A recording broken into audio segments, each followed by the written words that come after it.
તો આ તરફ સુરેન્દ્રનગરના થાન ખાતે આવેલ જોગધ્યાનપુરા આશ્રમ ખાતે ચતુર્થ ધર્મ સત્તાક મહોત્સવનું આયોજન કરવામાં આવ્યું હતું, જેમાં ગુરુવંદના મંચ, સપ્તર્ષિ પરિષદ અને રાજ્ય પરિષદના સંતો મહંતો ઉપસ્થિત રહ્યા હતા। આ ધર્મ સત્તાક મહોત્સવ અંતર્ગત યોજાયેલા બ્રહ્મર્ષિ સભામાં ધર્માંતરણ અને બાંગ્લાદેશમાં હિન્દુઓ પર થતા અત્યાચાર મામલે સમગ્ર સનાતન ધર્મને ભેદભાવ ભૂલી સંગઠિત થવા આહવાન કરવામાં આવ્યું હતું। ગુરુવંદના મંચ દ્વારા છેલ્લા 3 વર્ષથી દર વર્ષે તારીખ 27 જાન્યુઆરીના રોજ ધર્મ સત્તાક મહોત્સવનું આયોજન કરવામાં આવે છે, જેના ભાગરૂપે ચાલુ વર્ષે પણ સુરેન્દ્રનગર જિલ્લાના થાન ખાતે આવેલ જોગધ્યાનપુરા આશ્રમ ખાતે ચતુર્થ ધર્મ સત્તાક મહોત્સવનું આયોજન કરવામાં આવ્યું હતું, જેમાં ગુરુવંદના મંચ, સપ્તર્ષિ પરિષદ અને રાજ્ય પરિષદના સંતો, મહંતો અને હોદ્દેદારો ઉપસ્થિત રહ્યા હતા। આ ઉપરાંત ગુરુવંદના મંચ સાથે જોડાયેલા દેશ વિદેશના સભ્યો પણ હાજર રહ્યા હતા।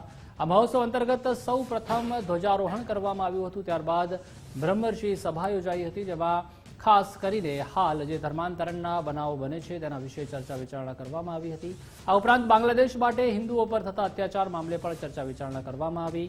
ખાસ કરીને સનાતન ધર્મને બચાવવા માટે તેમજ હિન્દુ સનાતન પરંપરાને જાળવી રાખવા સૌ સનાતન ધર્મના લોકોને ભેદભાવ ભૂલી સંગઠિત થવા માટે પણ અપીલ કરાઈ। તેમજ ધર્મમાંથી ગુરુબોધ તો લોકોએ ઘણો લીધો, પરંતુ હવે હિન્દુ ધર્મની રક્ષા માટે શત્રુબોધ લેવાની જરૂર હોવાનું પણ સંતોએ જણાવ્યું।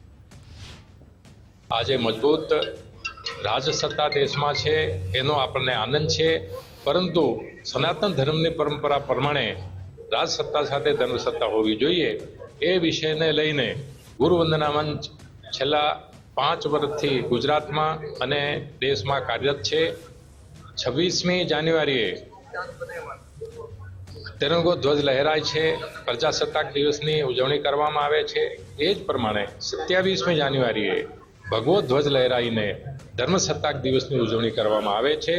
આ ચોથો ધર્મસત્તાક દિવસ આજે થાનગઢમાં જોગ બાપુના આશ્રમ પર આજે ઉજવવામાં આવ્યો, એનો મને ઘણો આનંદ છે। એક અદ્વિતીય અવલૌકિક સંતના સાનિધ્યમાં જે કામ થઈ રહ્યું છે એ સંતોના સાનિધ્ય, સંતોની સેવા એનો મૂળ ઉદ્દેશ એ છે, અને એના માટે અહીંયાના જે પ્રજા, અહીંયાના જે ટ્રસ્ટીઓ છે, અહીંયાના જે સેવકો છે, એવું લાગે છે કે સ્વયં સંતો છે બધા। એ સંતોના ગુરુથી મને ખૂબ આનંદ થયો।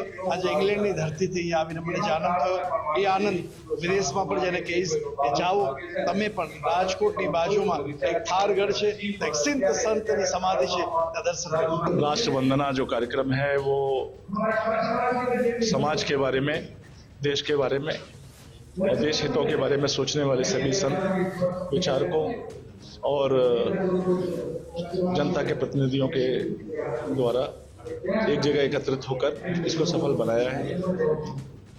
मुझे गर्व है कि मैं यहाँ पर हूँ।